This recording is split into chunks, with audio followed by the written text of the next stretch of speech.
Native Land Pod is a production of iHeartRadio in partnership with Reason Choice Media. Welcome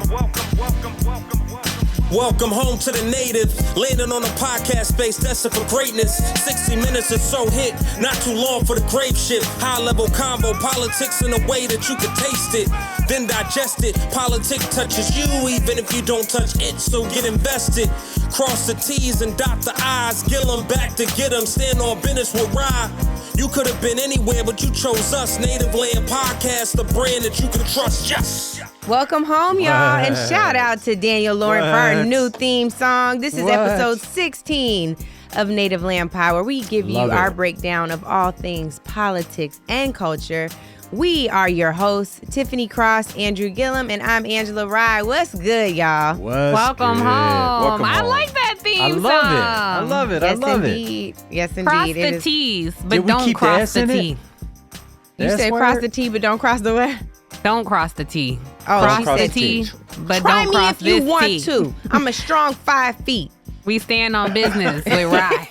She's But I think I'm 6'5". I think I'm 6'5". Listen here. Well, you know, as always, we want to thank all of our loyal audience. We thank y'all for every review, for rating the podcast, for subscribing, for downloading, for following, for doing all the things, for fighting us on social media, as you all like to do. We appreciate all of that. And you know, we got some places to go. I want to start someplace a little solemn today.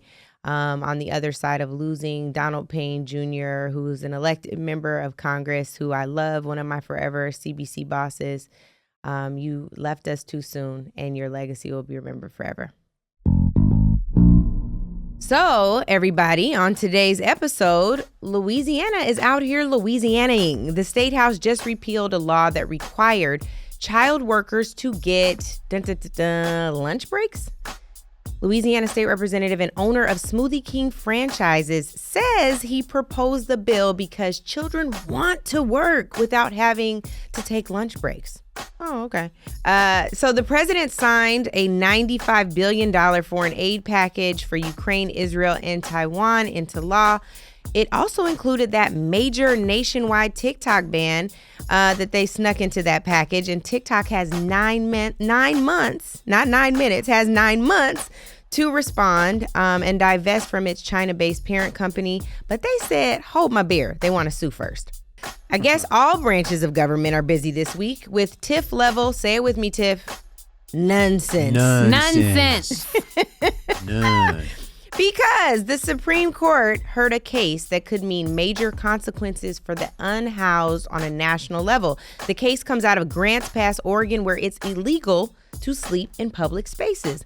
A Ninth Circuit court struck down the law as unconstitutional, and now SCOTUS must decide whether they can make it illegal to sleep outside if they have a choice to be somewhere else.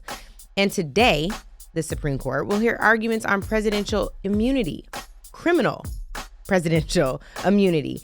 While the court has already decided on civil immunity with Richard Nixon, Donald Trump's legal argument would be to extend civil immunity to criminal. And of course, there's no precedent for this because we only have had one thuggish, ruggish bone, unprecedented president. And yes, Trump has said unprecedented.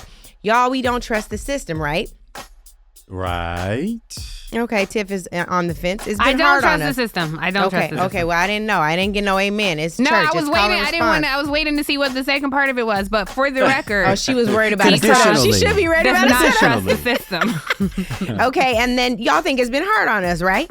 Yeah. Yes, it's Now been I unfair. said us, so I just want to know when in the entire hell us started including Donald Trump. Man, Because I'm please. pretty sure he is them, but we're going to ask the blacks. And guess what? That's us. We're the blacks. We are that focus group. So y'all stay tuned for that very partial yet persuasive focus group. We'll also brag on some Trump trial updates. And what do Google, Morehouse, NYU, Columbia, and Yale have in common? They rich. Stay tuned. Stay tuned. Stay tuned. And we have a very, very important Justice for Marilyn Mosby update. And you know it's not home if we don't hear from the NLP fam. So count on it. Let's go. Okay, Tiff and Andrew. So this week, I know it's Tiff's favorite subject, but we got to go here. We are talking Donald Trump. We are talking what has been named the hush money trial, but is actually the falsifying business records in the first degree trial. There have been some updates from gag orders to David Pecker's testimony. And I think that what's really important here is we've got a perspective that you can't always hear everywhere else. So I'd love for us to talk about briefly our perspectives on this particular case and what's at stake. I'll say a little more. I'll say a little more. I was like, you got some sound? You gonna toss? I thought Andrew was seeing that. I mean, y'all were the sound. Y'all were the sound. We don't have no sound from this trial. There ain't no sound from this trial. They don't let you in the courtroom. There was some sound, but I don't think we need to play it on this show. But I do like what Mitt Romney said when he came out and spoke to cameras and said, I think we've all gotten to see a testament of Donald Trump's character, and you don't pay somebody $130,000 to not have sex with you. We don't need to pay it here. But I think that sums it up. Yeah, well, it's surprising that he paid the man. I mean, that's the one. This is the piece of Donald Trump's reputation, of course, that Hillary Clinton pointed out several times. She even went to New Jersey at one of his closed casinos because the man doesn't pay his bills. But in this instance, first of all, last week we talked on the show where he basically came out to cameras and said, hey, I had a lawyer look at it. I paid a lawyer. They told me to write it down as a campaign, and so that's what I did. So he's admitted to having done it. What I found stunning was the admission by the National Enquirer, of how they just wholesale went out and made up stories about Trump's opponents to elevate Donald Trump, diminish his opponents, and then stories where they have legit red meat dirt on Donald Trump. They go out, buy the story, kill the story, a story that if put on the front page of the National Enquirer, supported by an actual bona fide witness, could actually sell more papers. So when they were asked by the prosecutors, was it in your interest, your paper's interest, to kill the Trump story, the founder rightly said, Mr. Pecker, no, it was not in our interest, which is what goes to the heart of this case, which is why we are seeing him in court in the first place, is that he used resources, could have bought it himself, but he didn't. It would have been legal for him to do himself, but he went through his lawyer. They tried to obfuscate. They tried subterfuge. They tried secrecy. They tried it all. And now the man's being called to the carpet, and we'll just see if he's held accountable. Well, I think a phrase that you hear a lot in this trial is catch and kill. And so just so people understand what that is when an entity, an outlet catches a story, assumingly buys a story, which, is unethical in journalism.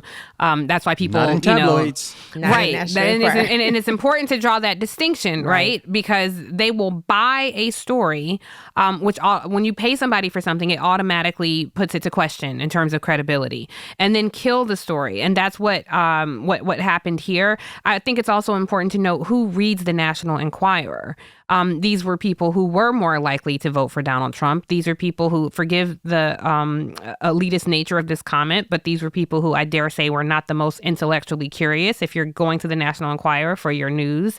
And this is how we hear from our latest star. Last week, we talked a bit about Stormy Daniels. This week, we're hearing another old name amidst all these charges and scandals, and that's Karen McDougal, the former Playboy model who said she had an affair with Trump in 2006.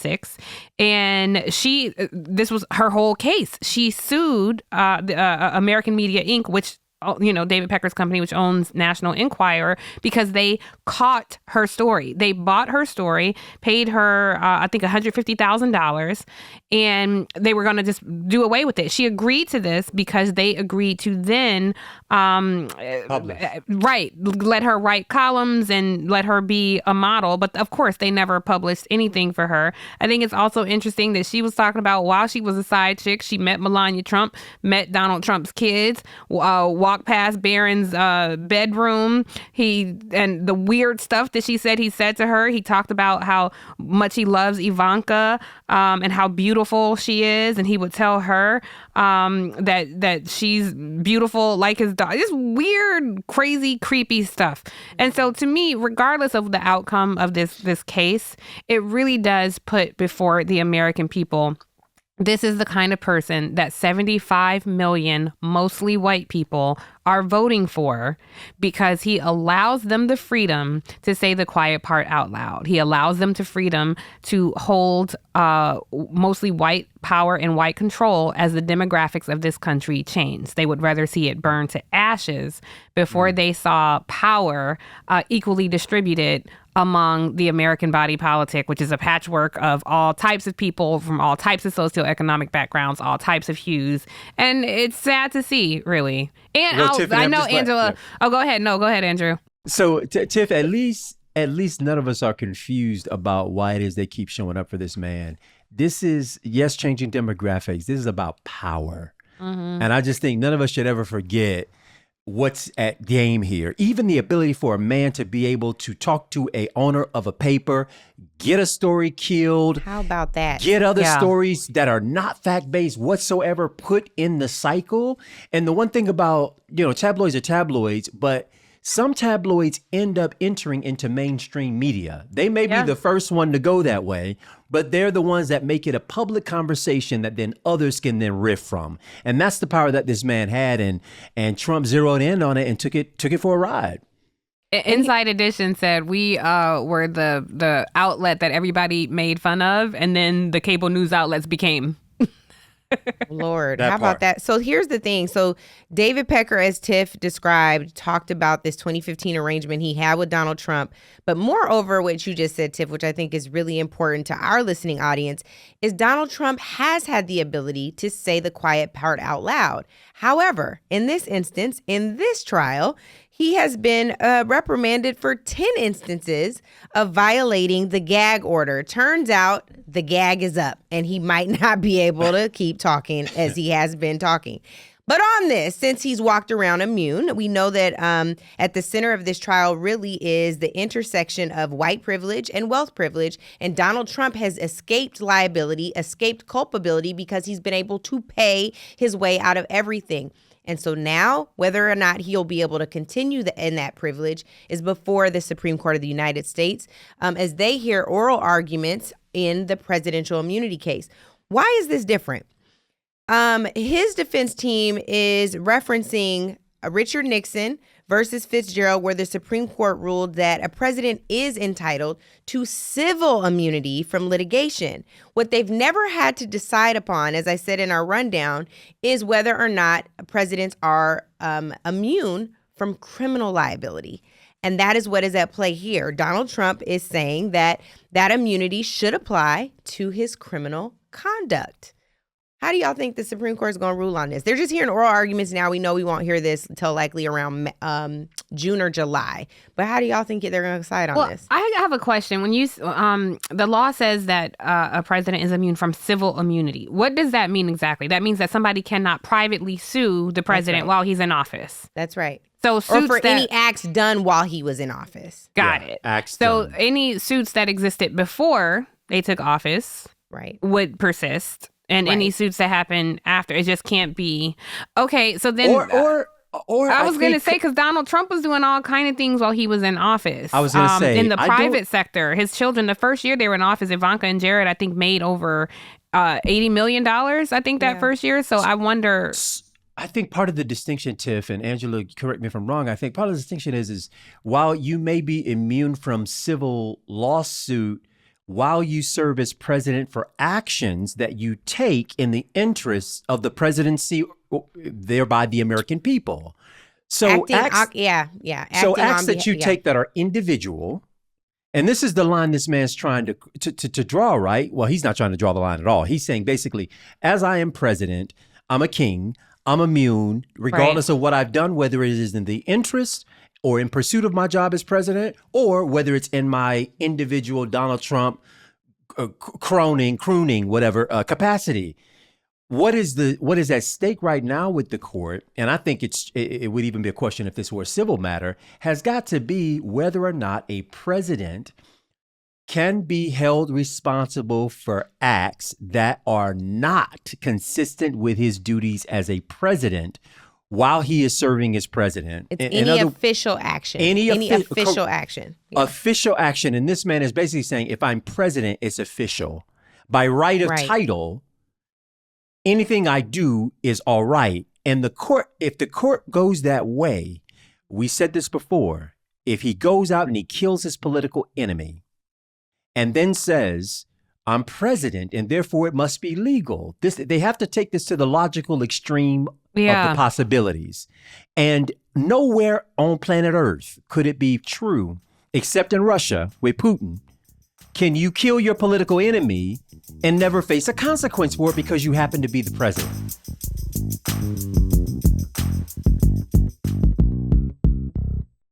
Him saying because I'm president, whatever I do is legal. This is definitely very reminiscent of Nixon. And it reminds me of that infamous interview with Nixon and David Frost, where he's like, look, I'm the president, so whatever I did. I think the scary thing that we collectively, no matter what side of the divide you fall on here, this is such a dangerous case, because if the Supreme Court, if SCOTUS rules, if they affirm Trump's claims, they will literally upset the separation of powers and usher in this regime Democracy, of period. Lawlessness. Right. This is an existential threat to America. And if that happens, this is not what the framers intended. So for all the patriots out there who love to draw up the founding fathers that they think were these magical people, there is no case that supports Trump's arguments that he's just immune. It's just unreal. So you are unraveling centuries of American democracy, which I think would cast a really dark shadow over the rest of the globe. The symbolism of America is important for world order. If that falls, I shudder to see what happens. Tiff, to your point, you're like, there is no case. There really is no case. Like there's nothing for them to hearken back to, because there was a point in time in this country not long ago where even a tan suit was criminal in the in the Oval. Right. You know what I mean? That part. Talk about it. But there is this double, this triple, this quadruple standard where you can escape just because you're highly popular. You can escape because of your celebrity. You can escape because of the number of people who live in their fear, who aspire to be like you. And this is indeed the problem. I am terrified about whether or not this Supreme Court, the makeup of this Supreme Court, can remember that their obligation is to interpret the Constitution and its intent for this country, not to protect this flamethrower. Yeah. That your obligation is not to protect this reckless human being who will single-handedly, and I should stop saying that because I know better. I believe what Harry Reid said when he said this was the Republican Party's Frankenstein. Not single-handedly, but as a result of his building, destroy democracy. And it is hard. It's so hard every time I talk about the destruction of democracy, because I know that this very broken system hasn't served us, but it is the one we have. It is the one that we have the ability to repair, unless we listen to Donald Trump. Look, what do you have to lose? You're living in poverty. Your schools are no good. You have no jobs. 58% of your youth is unemployed. What the hell do you have to lose? The black people are so much on my side now because they see what's happening to me happens to them. The mugshot, we've all seen the mugshot. And you know who embraced it more than anybody else? The black population. It's incredible. You see black people walking around with my mugshot. I'm being indicted for you, the black population. Ciao. Wow. Go ahead, Andrew. You was ready to... You know what? I remember when he said the first part. I'll get to the second part in a minute. But the first part where he's going down this list of what he considers to be the ills that the black community in this country were facing. This is back in 2016. He's campaigning against Hillary. I don't remember the judgment, animus, venom that was in his voice when he was giving that. This wasn't a person listing issues and solidarity with That's right. a plight. That's right. This was a man from a pejorative standpoint calling out all the things that they say in their quiet places about black folk. He's at a rally saying, y'all stink. You sit on the corner and you wait for the bus. Mm-hmm. You go to the grocery store with a plastic paper head wrap on your head. He's going down all of the judgments that are made by his folks and basically saying, you live in shit and squalor. What the hell else do you have to lose by electing me? Yeah. This wasn't, when usually people go down a laundry list, it is in solidarity with no one should have to face this. That ain't what he did there. And I just picked it up listening at that clip. I knew it was wrong from the moment I heard it, but the animus and the venomous didn't come through quite the way that it did just there. And then just one last point, and I'll give it up, which is to say, for those who may think, why would you hold a president immune at any point because they were president? Let's just understand that the law is based in something, the precedent is based in something real, which is you wouldn't want a President Obama being sued by a bunch of different states or senators or Donald Trumps or whomever because he decided to pull troops out of Iraq.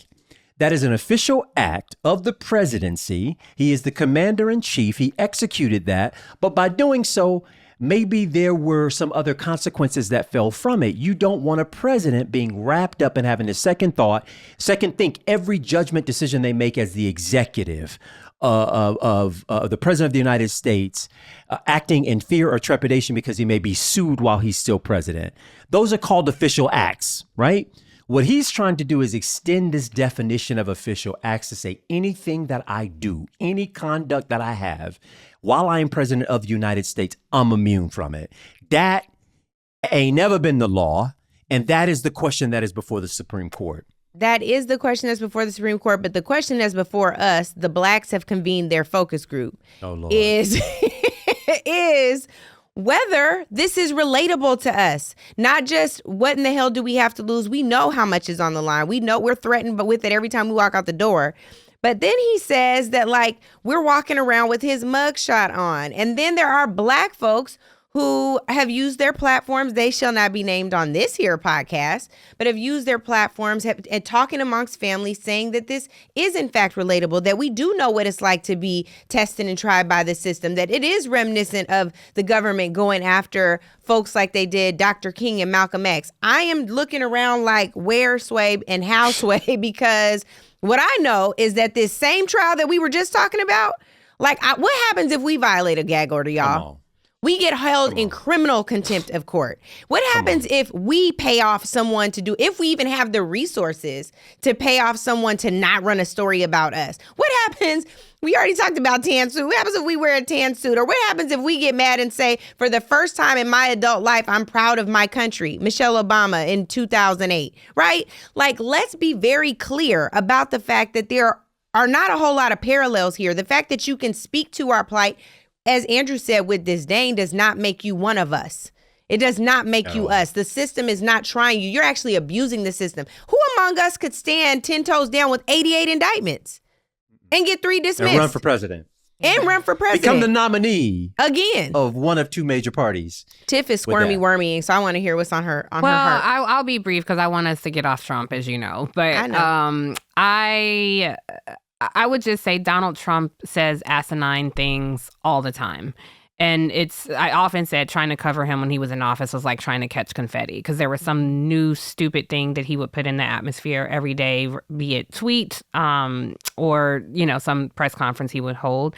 The disappointing part of this is, I think, the lowest common denominator among us echoing this message. And Angela, you said family talk, but the thing is, this was not family talk. This was somebody going outside of family, carrying the water for this half-witted, politically inept president and carrying this message to people. And I don't believe the people who say this would ever say that to family. Yeah. I think you say something like that to get the adoration of white people, to get the attaboy from white people. And it just, I think, makes people who are out there saying these ignorant things, it makes you look like the small person that you are. And I don't even mean in height or stature. I mean in intellect and intelligence. And I expect ignorance from some people. I'm not remotely interested in somebody's political opinions on a large platform. You're a tax-paying citizen. You have a right to vote and you have a right to your opinion. I just don't really care about it. The disappointment I feel is when members of the media elevate certain voices who really have no business weighing in on such things. And I think that only happens within our community. I can't remember somebody asking, a white sports commentator to weigh in on foreign policy or domestic policy.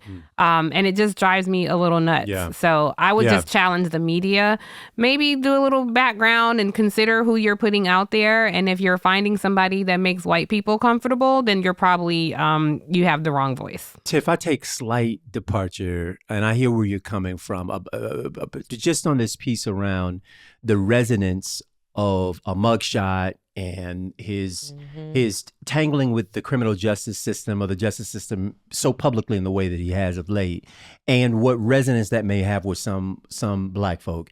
Some of the names that we're not going to check, some of the Black folks, Angela, you're alluding to, who have given audience to this, who've echoed this belief that he know us a little better because he's gone through what we've gone through, are legit folks, and I don't think they're just making it up. I think they think that, man, seeing this guy go through this, it kind of lets them see out loud that white people go through it too. Well, let's be clear. First of all, white folks have always been entangled in the criminal justice system. They pre-existed us. We were property. They, so that part is not new. What is new here is obviously the way he's trying to play us. I get that it would be nice and relatable to have a president who has some shared experiences, but let's not get it twisted.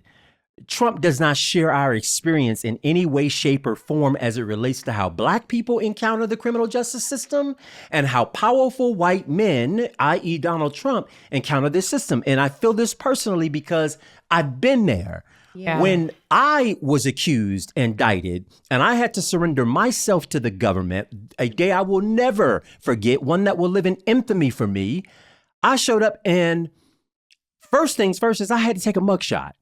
When Donald Trump showed up in New York for Alvin Bragg, there was a fingerprint. He was handed his indictment, but there was never a mugshot.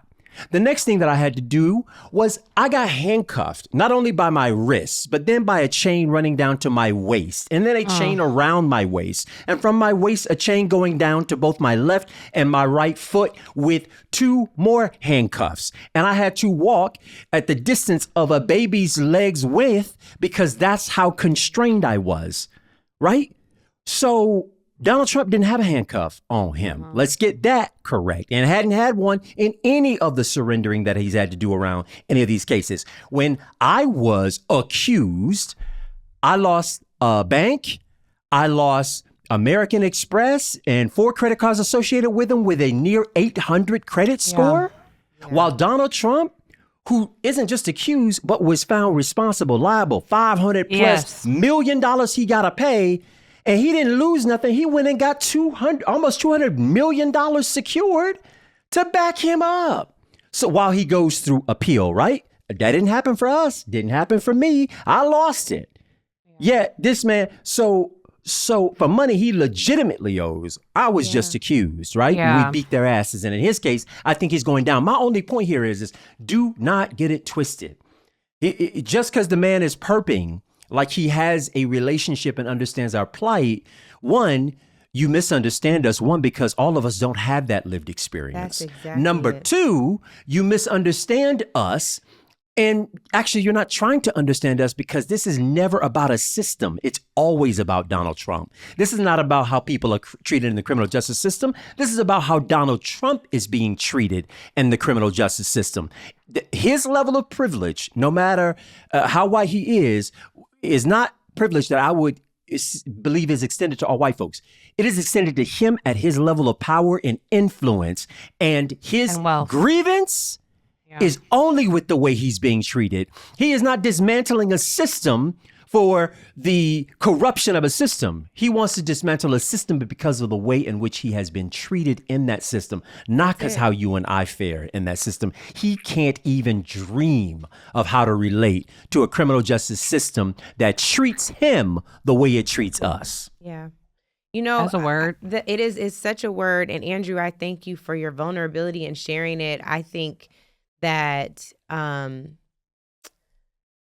it has been a point of privilege for us to have you free.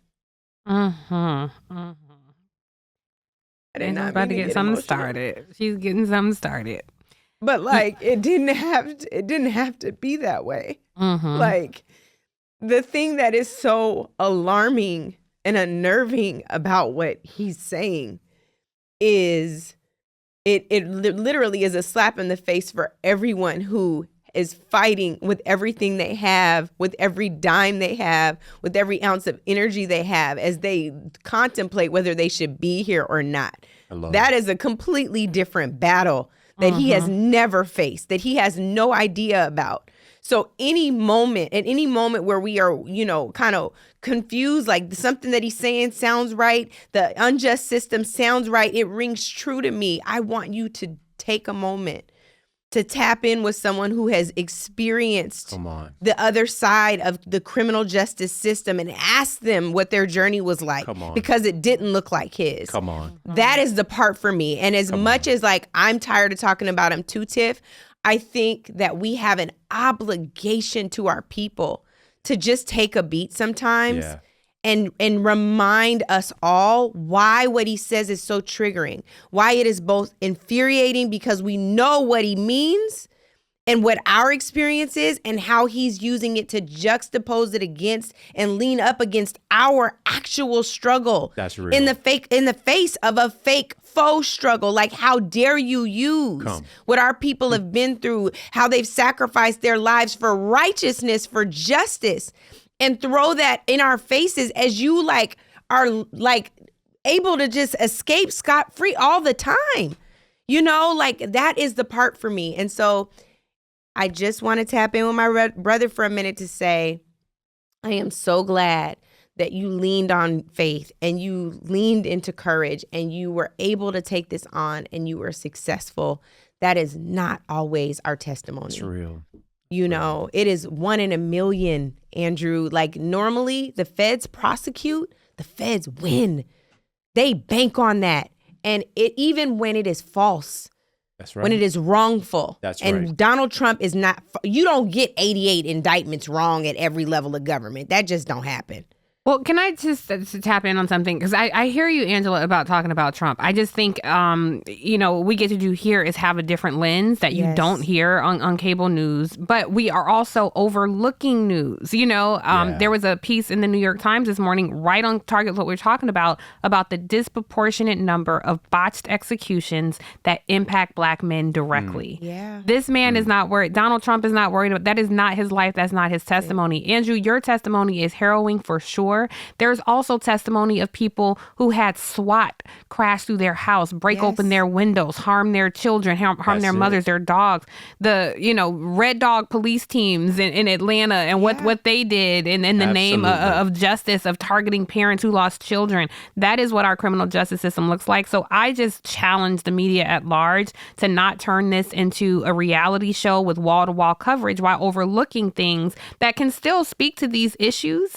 But don't give him the attention that he so craves and desires. He loves Tiff, the media ain't interested in that larger narrative that we're talking about right now. That's what we're here for. They ain't into it. That's why Native Land is here. And Donald Trump ain't here for it either. And that's why we have to, as gut-wrenching and mind-numbing it is to have to talk about this guy, it's important because the story, if we allowed his story and his embrace of us to go unchallenged just because it has a resemblance, a very shadowy resemblance, because you threw criminal justice out there in a mugshot, that somehow you understand this thing. And your point is well taken, Tiff. The story, the harrowing experiences of people go so deep, so many places within our community with regards to our confrontation with law and justice and our mistrust of it, that this, again, just know this man ain't even, not on the page, he ain't in the book. He's not in the book we're reading. Well, now we just spent so much time on him. We're going to have to take a break. Y'all, we got bills to pay because unlike Donald Trump, we can't escape this. Come on.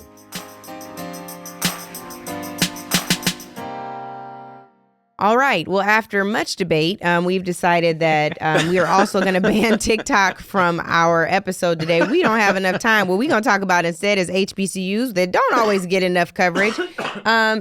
You all right, brother? I'm good. You always got the I always cooties have from the the things. children. I love my niece and nephews, but Jesus, they always keeping have my things. brother sick. Joe Biden was invited to deliver the commencement speech at Morehouse College, and it is being met with mixed reviews. The timing is bad. I mean, it would almost be like inviting Lyndon Johnson to come and speak at Morehouse at the height of the Vietnam War.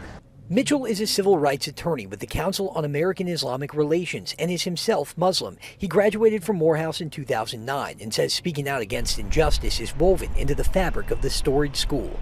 I do expect that there will be a vocal outcry about this, but I do think in the spirit of Morehouse and the history of Morehouse, it'll be respectful, it'll be intelligent, it'll be effective. We wouldn't expect anything less. But y'all, it is interesting timing. And both students, folks on the faculty and alums have something to say about Joe Biden delivering the commencement speech in the middle of what's happening in Gaza. Well, I think this is clearly a campaign ploy. I think they are paying attention to, I believe, the false media narrative that Joe Biden is losing support among Black men. And I wonder if Morehouse invited the president or if the president offered to go. He was invited in September, but he just said yes, which is normal. But we don't think anybody from the, I don't know. I don't even want to speculate because I don't know. I got an experience of what you're talking about. I hear you. Right. I mean, I think, it benefits him. Just for our listeners who may not be as familiar with Morehouse. I mean, this very much is like the Ivy League of HBCUs. Previous speakers, Wes Moore was a commencement speaker, first Black governor of Maryland. Raphael Warnock is a previous commencement speaker. We all remember when billionaire Robert Smith was the commencement speaker and paid off everybody's loans. Yes. President Obama spoke there in 2013. So the young men who attend Morehouse College are some of the best and the brightest, and some names you would know: Bakari Sellers, Mark Lamont Hill, our friend Albert Sanders. He hates when I talk about him, but I'll just say he went to Morehouse. And Sir Michael Singleton, Republican, you see him there. So they have a very distinguished list. Martin Luther King, of course, went to Morehouse. So I'll be interested in hearing how President Biden connects with the students. I think he has to be aware that it will not be a completely warm reception.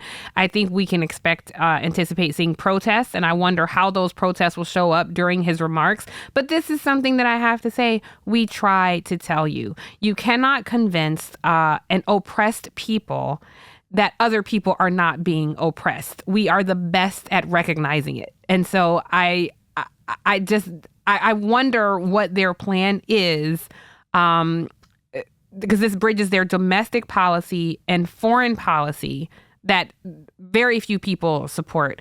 I don't know. Angela is so disgusted by it that she is slapping herself in the face. She can't take it. She's like, landed on my lip. You didn't see that? It was like a little fruit fly. I'm like, what the hell? And it's like sticky lip gloss. Got fruit flies in the studio? I know that feel. I hate that feeling when you're wearing them juicy tubes and you like, what just landed on my lip? I don't like. Is that Peach sparkling water? It's just best to ignore it when it happens. Just no, I couldn't. It literally. It's no, you can't not talking about that. I'm talking about protesting the fruit fly landing on my lip. Just be like, nah, that didn't go in there. Angela just got so she was. I just looked up. She was beating herself in the face. So I'm like, Angela is passionate. Please, Angela, you say your remarks on this Morehouse thing. Tiffany, I think I agree.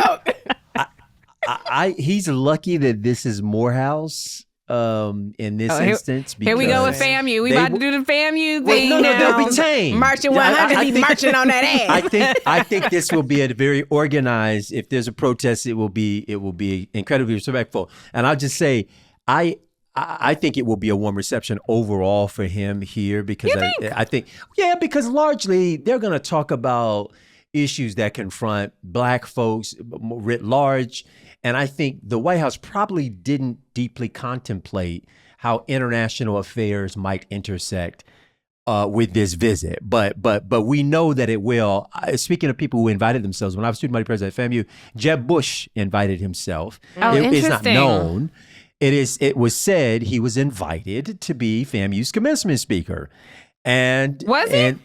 No, the real story was he invited himself. Had the president his office? No, but was he the commencement speaker? It would have been my graduation, and of course, hell no, it wasn't. I announced as student body president that if Jeb Bush accepted the invitation to be FAMU's commencement speaker, that the students of FAMU, led by the graduates, would stand up, turn our backs, and walk out on him. Where the hell is he? Didn't he just drop off the face of the earth? I mean, as far as I can, he could fall all the way off the earth. Oh, in that case, all I'm just saying is he means figuratively for those of you that might think that that's a veiled threat. I mean, he just, it all works. But I think they have not really, in my opinion, fully appreciated how deep this divide is in America, generationally, particularly as it relates to the Israeli and Palestinian conflict. The folks here, young, Jewish, non-Jewish, black, white, everything in between, they know right from wrong. And when they see children, women, families, folks who did not wage war, would not want for war, they just happen to live in a war zone and are living through that under the hostageship of Hamas every single day, in and outside of conflict with Israel. Yeah. For them to pay the price for the actions of terrorists to the tune of some 30,000+ now, there's no humanity in that. Including women and children. That's right. And this generation of folks is not, they're like Democrat, Republican, I don't care who you are. Wrong's wrong, and we're not down for this. Something's got to happen. Something's got to change. Well, and it's not just Morehouse. I mean, this is happening everywhere. That's exactly right. So speaking of respectful and peaceful protests, students are speaking up, and they are loud and they are clear. They are not just online, they are on campus. You know, speaking of respectful protests, what we know is the students have something to say, especially on what's happening in Gaza. It's not just Morehouse. It's not just on TikTok that's about to be banned potentially. It's not just on social. It's all over campuses throughout this country. What's really been in the media lately are Columbia, mostly Yale, NYU, MIT, University of Michigan, California State, Berkeley, and many others. And what I think is so important is that folks are kind of talking about this like student protests are in a vacuum. They've been largely peaceful. Of course, there's been some conflict, some folks on extreme sides of the issue, but this is not new. Students have been protesting on college campuses since the beginning of time. Andrew just referenced his time as Student Government Association president at FAMU. What he didn't say is he also was protesting in the governor's office while at FAMU. Angela, what you missed when I ran for SJ president, my opponent said, "This is college. If Gillum wins, all he gonna do is have us protesting. We supposed to have fun here too." Turns out you lost. You lost. And on that, they said, no, we're going to use our voices in the student activities fee to get what we want. The Greensboro sit-in in North Carolina A&T. Alabama State University back in the day, at Kent State, students who protested the Vietnam War, at Fisk in 1925, students were protesting, and it ended in police entering their dorms, and they were, there are also some violent ends to this. BLM we've seen, women's rights we've seen, gun rights we've seen, or gun control, climate change, anti-apartheid. This has happened since the beginning of time, and protesting was at one point our right, and now students are facing some very different kinds of threats, suspension, and a lot of other things.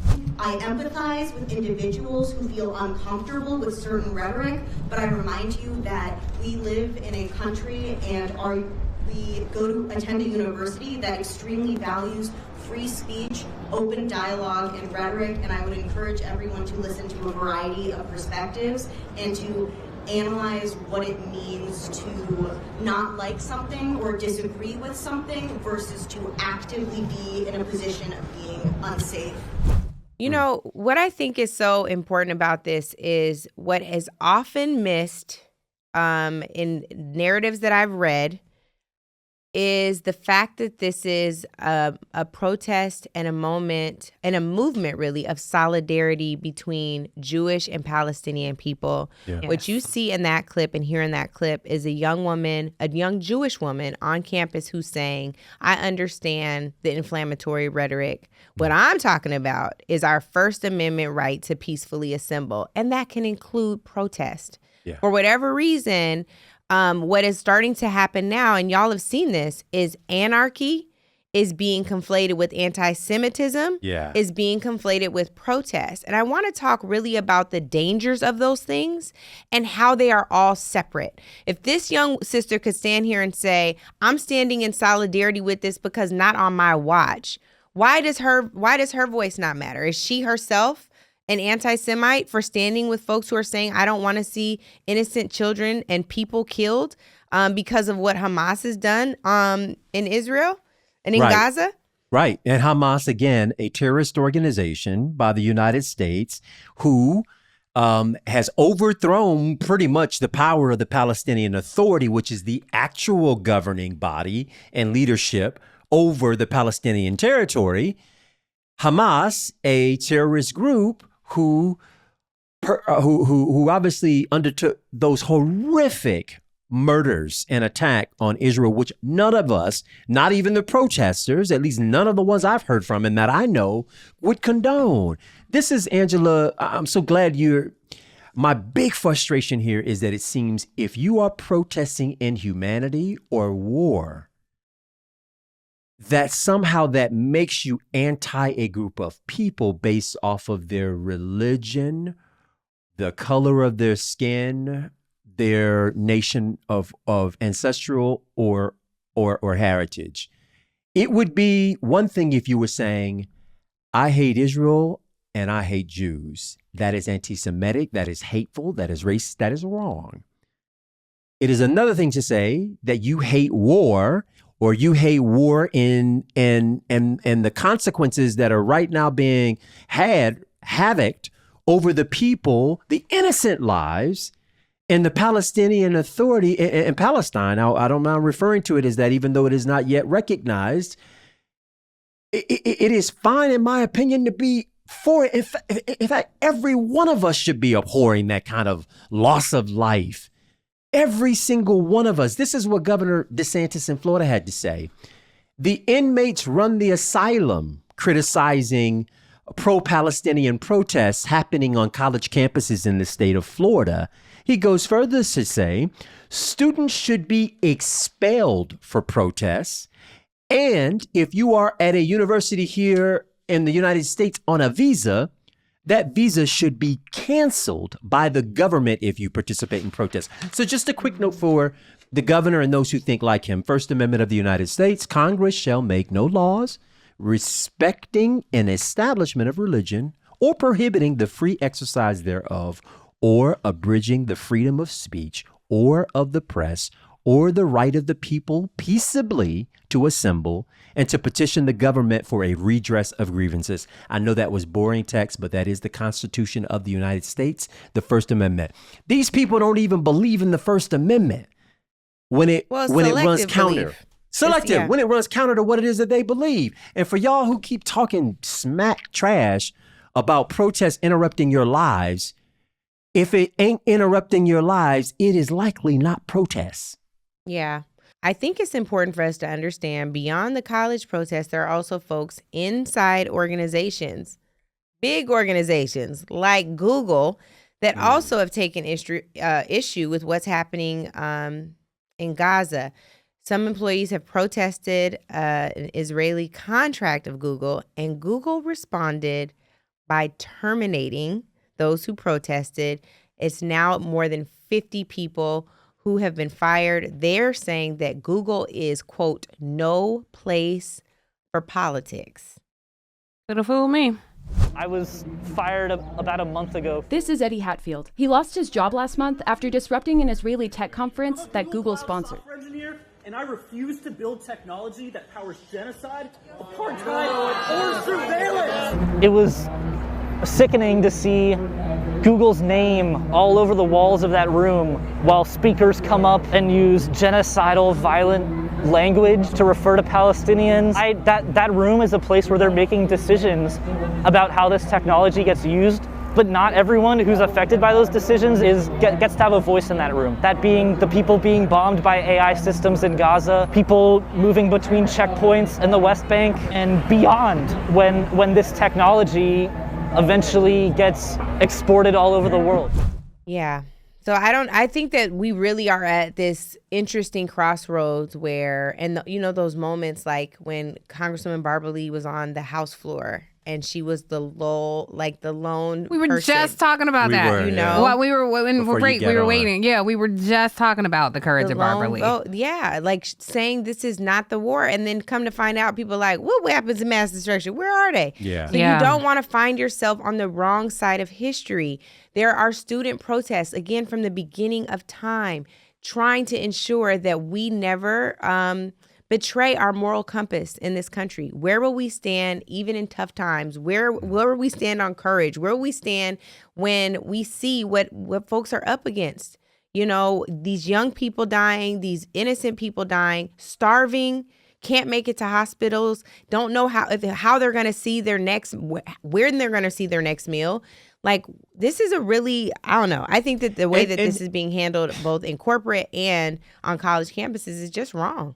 But the root of the problem is our foreign policy. You know, what we are seeing take place in Gaza is collective punishment. It is hard for you to try to convince me it's not. That is an international war crime. Mark Lamont Hill, I have to give it to him. He did an amazing interview on Al Jazeera where he was really cornering government officials saying, but you are punishing all these people. We've seen grandmothers with their hands up like this, shot dead. We've seen children starving, a mother holding her 2-year-old.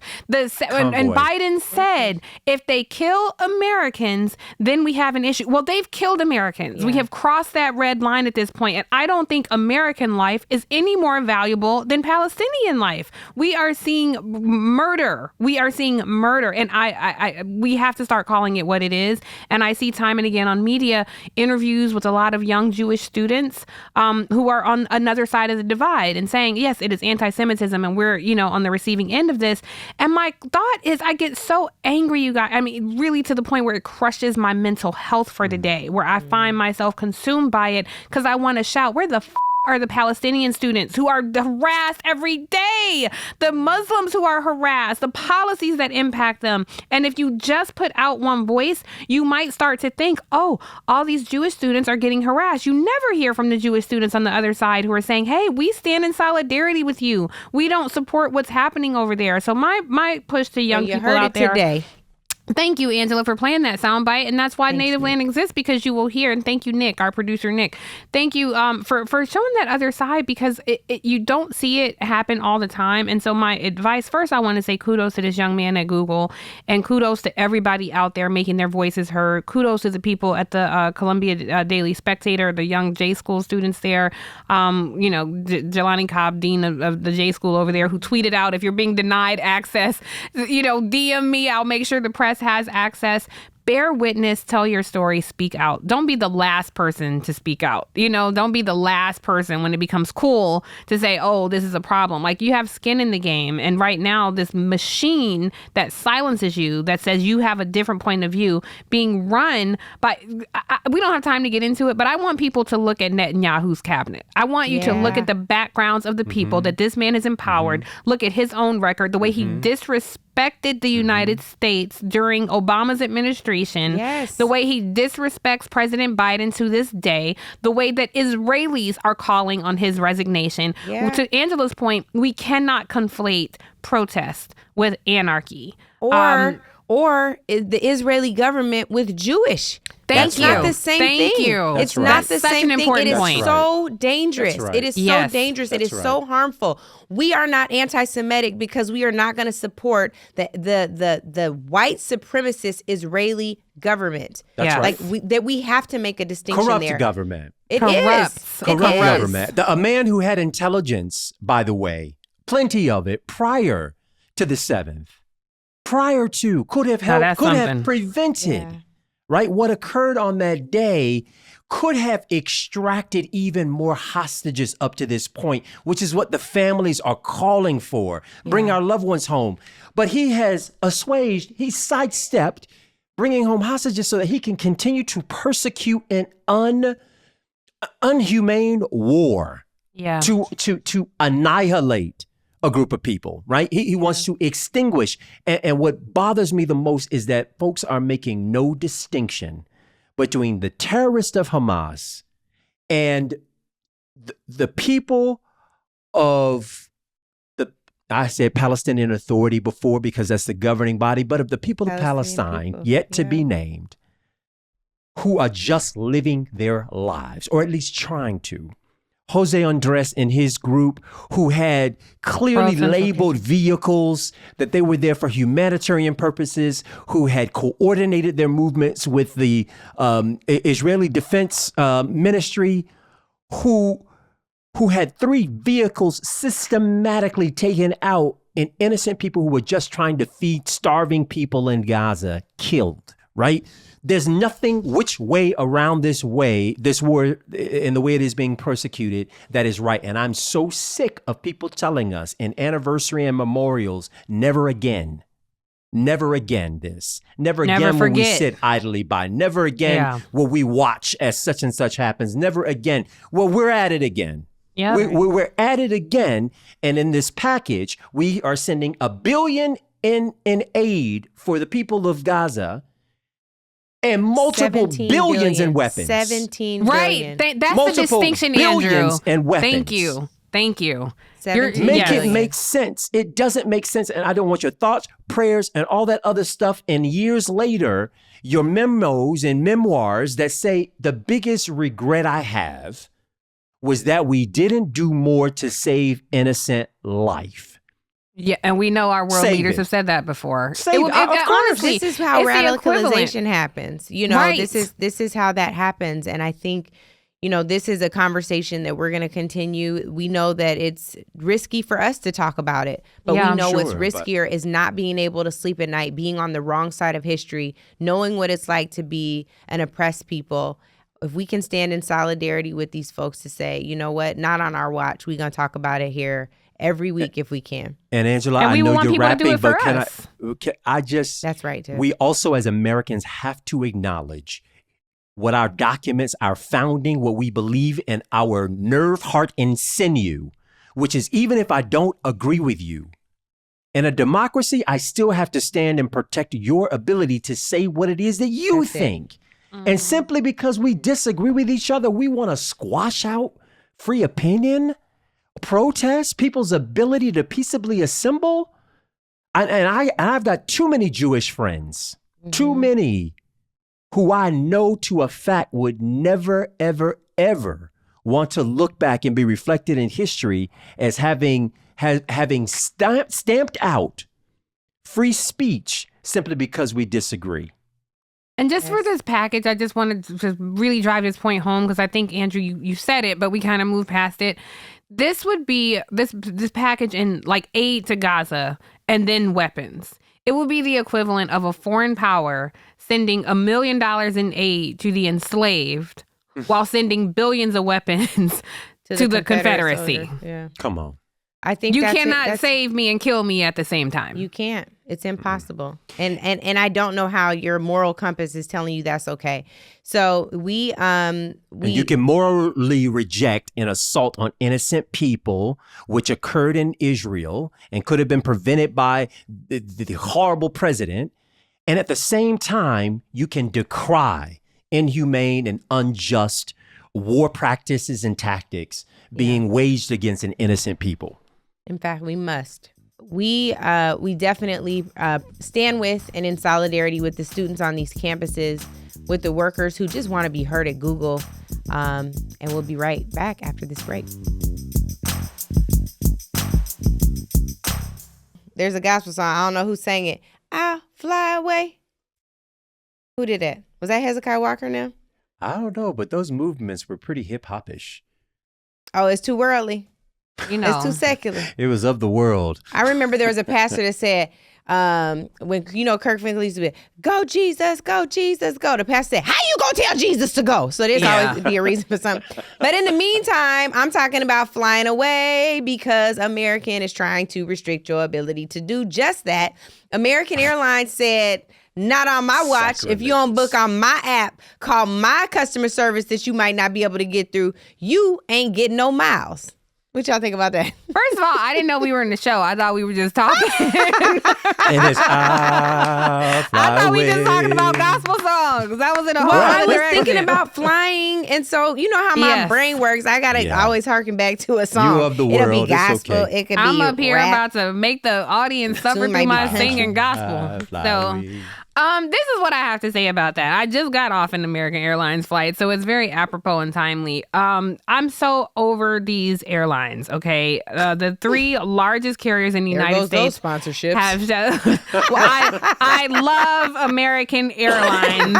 Except for this really big problem I have right now. Except for this tiny little problem, American Airlines. No, I think that the three largest carriers in the United States have turned a profit. There were things that happened during COVID where, airlines, because they mishandled and misappropriated funds before that they found themselves with their pants down during COVID. And so everything was tight and, you could fly to California for $22, By yourself. Right. On the plane. Right. But now I think Q2 last year, the second quarter of last year, the airlines said, hey, yes, we are seeing profits now. American Airlines specifically said that passenger revenue from international travel alone rose 22%. So they can certainly afford, I think, some of these points. It's like the seats are getting smaller. The planes are falling apart. A la carte, everything. You want water? Flew off. Yes. You that'd want be peanuts? $55. Right. It's very and frustrating. So Well, I don't here's know the what to thing. say. They are regulated. What body? I know they've gone before Congress. The FAA regulates them. And That who would else? be Secretary Pete. Under Secretary Pete. Okay, Department let's of talk to Pete. Transportation is the FAA. Mayor Pete, Secretary Pete, we got a thing to say because the song said, I looked it up, it definitely was Hezekiah Walker, I will be free one day. I'll fly away. I would like Bless to, you. but I don't know if I'm be able to afford these plane tickets. That's the thing. But they're saying if you can I book get my miles? anywhere. Because sometimes I need to use my miles. Oh, Yes. by the way, you guys, I can't What? even believe I forgot to tell you this. Yeah, you buried the lead. Do you know somebody hacked into my American Airlines account and No. stole thousands of miles?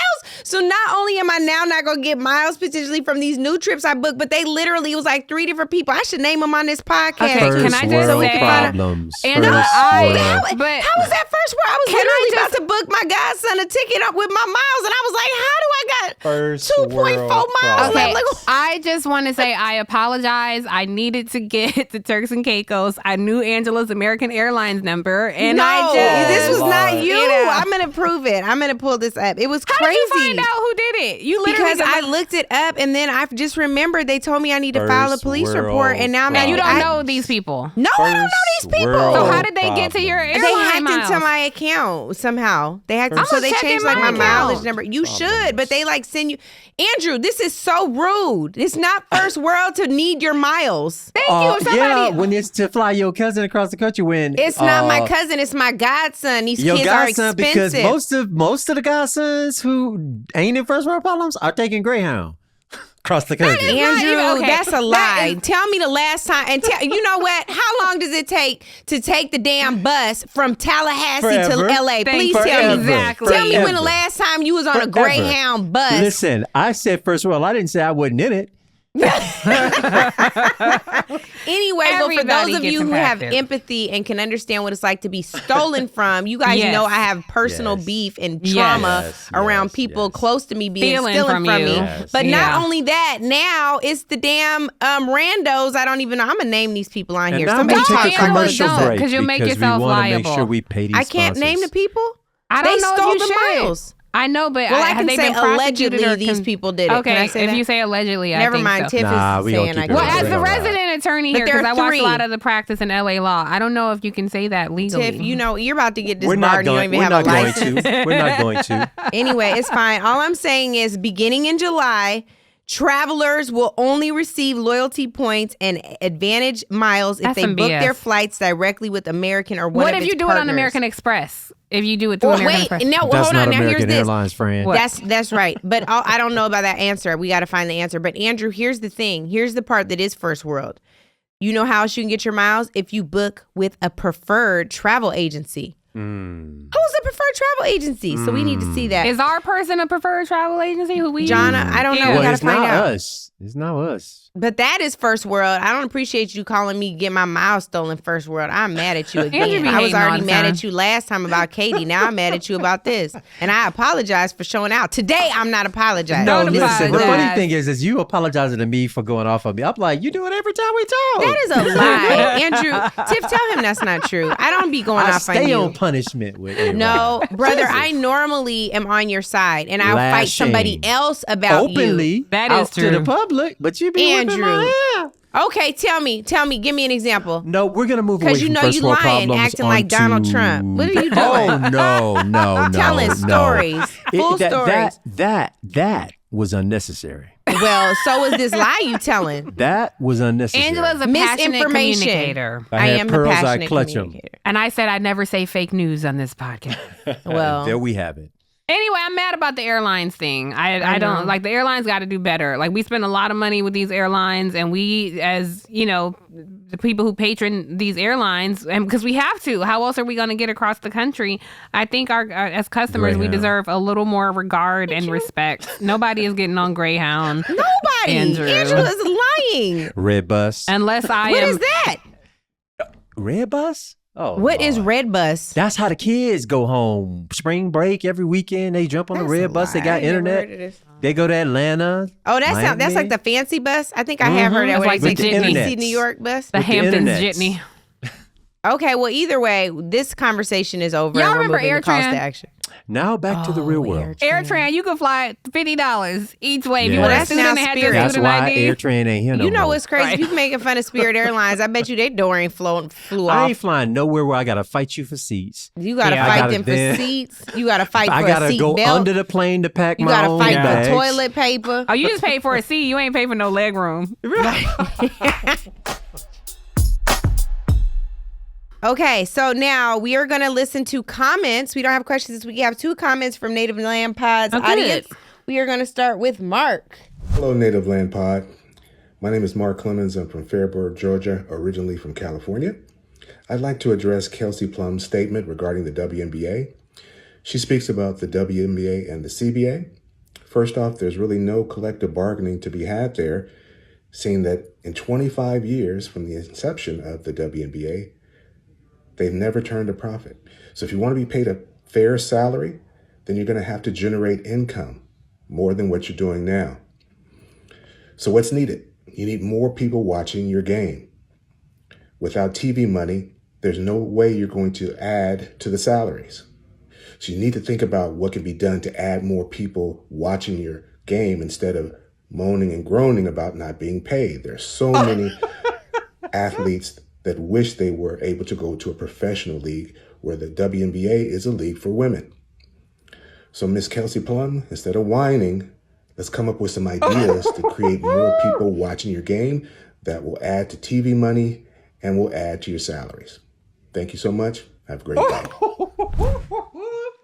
I have to say thank you, first of all, for sending in that comment. I have to say I find it incredibly disrespectful, and I can't imagine that he would talk to a woman that way. Although or a man that way, I should say. I do, again, though, I want to make sure that we invite these comments, we appreciate it, and we invite people who disagree with us. So, sir, I hear you. Right.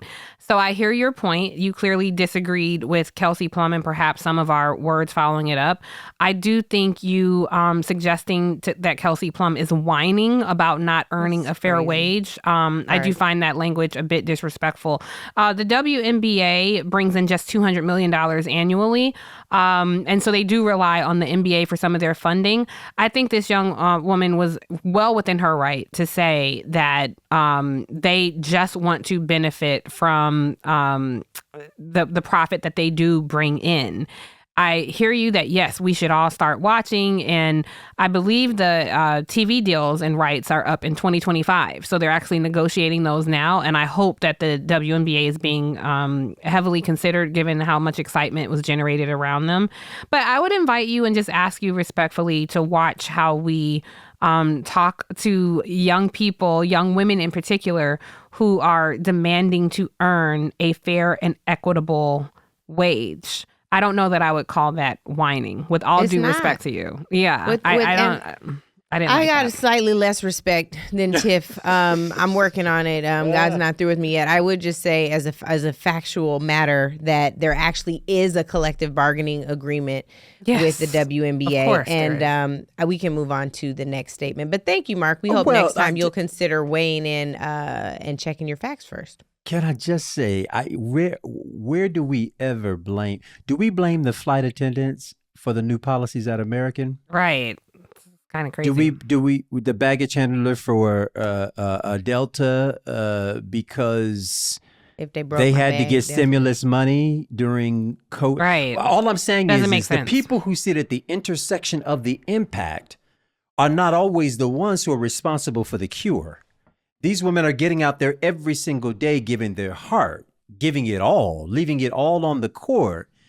And because big moneyed interests who back basketball decide to invest more in the camera and in the person carrying the camera and in the technology of the facility for men's basketball sports. And therefore, when you look at certain women's games, it looks like a throwback to the high school, not because of skill, but because they didn't invest in how the thing gets recorded and projected, the dynamics of it. And we've come to expect that. That's all that is asinine, except for the fact that we don't necessarily need to blame the people with the grievance for the structures that they have inherited. We don't blame the slave for slavery. Yeah. But I'm going to blame you for this podcast running over, so we're going to go to the next comment. I'm done. I'm off y'all. it. Mark, send me a better comment next time. Delete my comment, too. No, don't delete it. We gonna keep it in there. Hey, Native Land Pod. I realize that I have the answer to your question that you asked a couple of weeks ago. What do we want our PSAs to sound like? What do we want our political ads? That was the question. And it occurred to me that the ones that have been most effective are when we get those mailers and they have the side-by-side comparisons of here's a question and then this candidate believes in this candidate believes this candidate believes this. Reading the data like that is what has been most effective. That's what I would like the PSAs to be like. There's the answer. Okay. Gotta go.